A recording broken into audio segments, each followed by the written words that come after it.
Mets joins us. Paulie, good afternoon. How are you today, pal? What's going on? I'm good, Chris. Hey, I know NHL 7-game series, there's never really like a true upset. Football, it's a one-game thing, so the upsets are like, wow, that's great. Baseball, there's been a couple, but basketball, there's no like signature like, wow, you can't believe somebody won a 4-game, a good point series over somebody. Right. I mean, baseball has a couple, like I'd say the Dodgers against the A's. Well, the 69 Mets. I mean, yeah, but like I said, basketball, there's no one where you could look back and be like, wow, I can't believe that team actually beat that team. It's always the better team always wins. It doesn't matter. That's why it's ridiculous.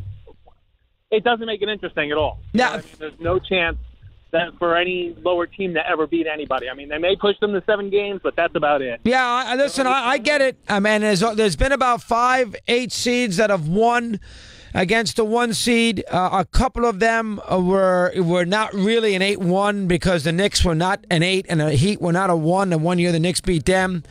Denver beat Seattle. Golden State beat Dallas. Dallas was never a championship caliber team under Avery Johnson. And, obviously Golden State was coached by Don Nelson, and he knew that Dallas team well. I mean, for the most part, though, Paul is 100% right. The predictability of the NBA hurts it. It really does. Now, the positive is that they usually get their best teams through.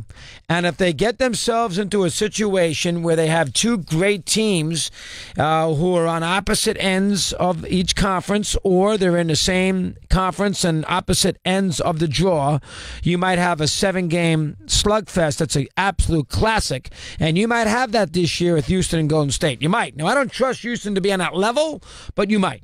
But and if you get Houston, Golden State, you're going to have a good 2 weeks of great basketball. But normally you don't get that. So I understand, you don't usually get that many great teams. So I understand where you're coming from, and it is a problem for the league. There's no question. New Hampshire's next. Here's Louie on Mad Dog Unleashed. Lou, good afternoon. How are you today? Good afternoon, sir. How are you? Fine, Lou. Thank you. I love the athleticism with the basketball players, the game, the way it goes. What I cannot handle is the fouls. That's all there is, and it just ruins the game. They call fictitious fouls all the time, and it just takes away from the game from me, and it just makes me want to turn it off. The last part of the game is horrible because of it, and if the officials want to call a tight game, they're going to call a tight game. If they want to let it go, they're going to let it go. It's never the same. I think it's very difficult, Louis, with the officiating in the NBA. It's a very, very hard game to officiate with the size, the physicality, instant. It's just hard. The NFL does have a little instant replay. You can call holds every play if you wish, but a touchdown's a touchdown.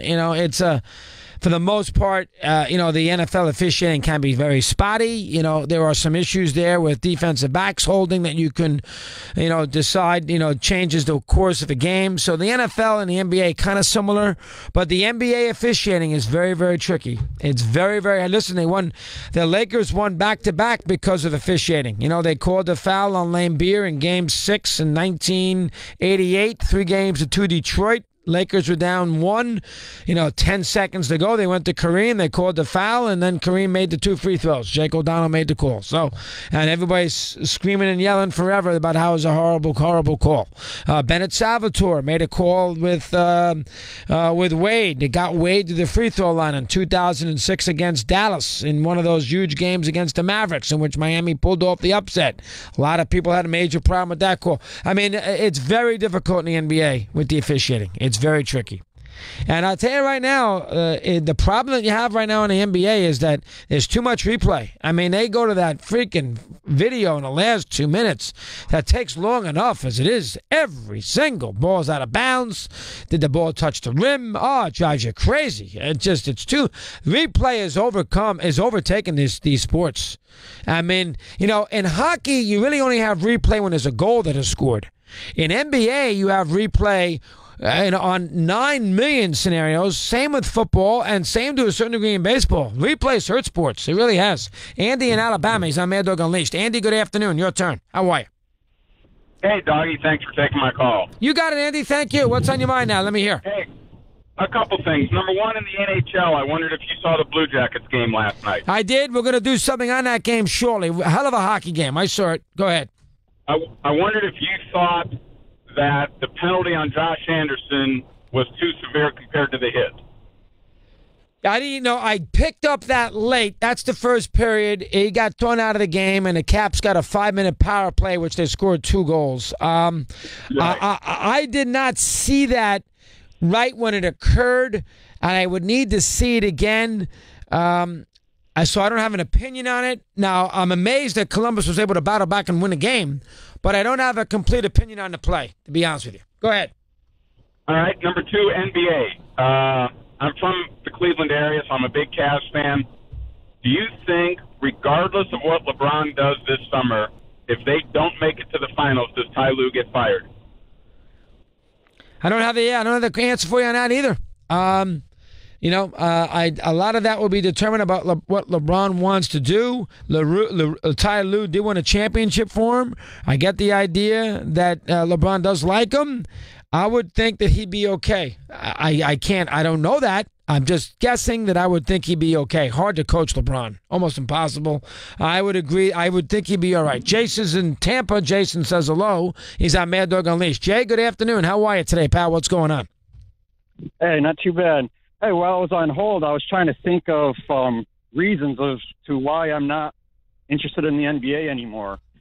Whether it's they're not as physical enough, or it's all about a barrage of three-pointers, or even the predictability, which, yes, gets tedious. But honestly, I think I just outgrown it. I mean, back when I was 15, 16, 17 years old, it was right up there with the NFL with me, maybe even more so, watching the inside stuff with Ahmad Rashad. But now I just don't care. I mean, yeah, I'll follow it because I'm a sports fan, but I don't think I'll even watch a finals game. I might watch the first 10 minutes to see the flow, and then I'll turn in the all right, Golden State, Houston both got to a conference final. You're not going to watch those games?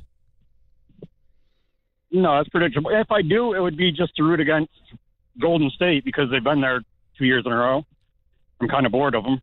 I get that, but that has a chance to be a great series. Wouldn't you be interested in seeing a great series?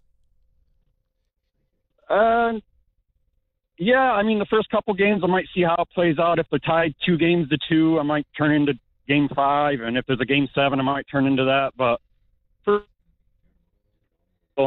I'm just eliminated. I lost that last point, Jason. Repeat, please. What'd you say? You might tune into Game 7, then what?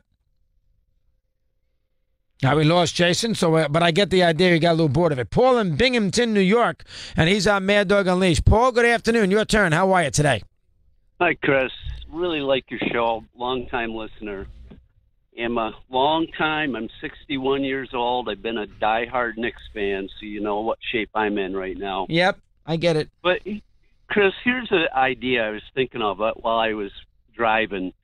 What do you think? Why wouldn't the NBA consider, once teams get to the conference finals, reseeding? Yeah, do the seeding, and then you seed them by their records for the year. That makes the record more important, more meaningful. Well, do you think Cleveland and/or say Golden State would, in this particular year, if you did that, Golden State would play? I believe Golden State won more than Cleveland. I don't know what their final record was. That would be Houston would be the 1 seed, Toronto would be the 2 seed. So you would have Golden State play Cleveland and Houston. You would have Golden State play Toronto and Houston play Cleveland. That's what you want to do? Absolutely. And what kind of ratings do you think potentially a Golden State Houston final would bring? I'm a Knicks fan, but I'll tell you, if those two teams were playing for the NBA championship, I would be glued to the TV. Yeah, it's an excellent point. Excellent point. You could do that. That's a very good suggestion. Paul. I think that is something they have probably kicked around. It's a little bit of a radical departure, but you can make the argument that you'd rather have that eliminate. You know what it eliminates, folks? It does two things. A, it gives you the best chance that the two best teams play for the title. And B, it might make some teams try a little harder late in the year. And that is, but I could also argue this.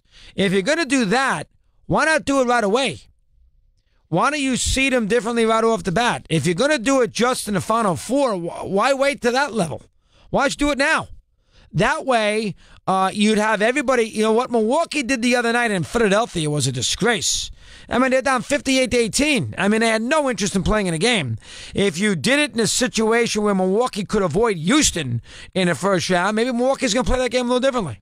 So if you're going to do it, you might as well do it right from the get-go, where you seed them based on record. Now, I know it's an unbalanced schedule, so that's what some teams would be moaning and groaning about. They'd have a worse record if they were in a better conference. And how come now I'm going to be seeded poorly, yet I got to play Golden State and Houston 8 times, and Milwaukee only has to play them twice?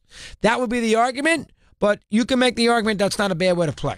Good to have you with us on a busy afternoon. We'll do a little Des Bryant a little bit later on. That was a big theme on the afternoon program with Steve Torrey and Danny Cannell. It was a theme in the first hour because it had just happened. That's not a big enough story. No. Everybody knew it was going to happen, Stevie. I mean, we were surprised that Des Bryant got cut. Well, you can't discuss it and speculate where maybe he might end up. Not as a lead at 105. I see. Okay, while you were talking to yourself for 55 minutes about NBA scenarios. That was better.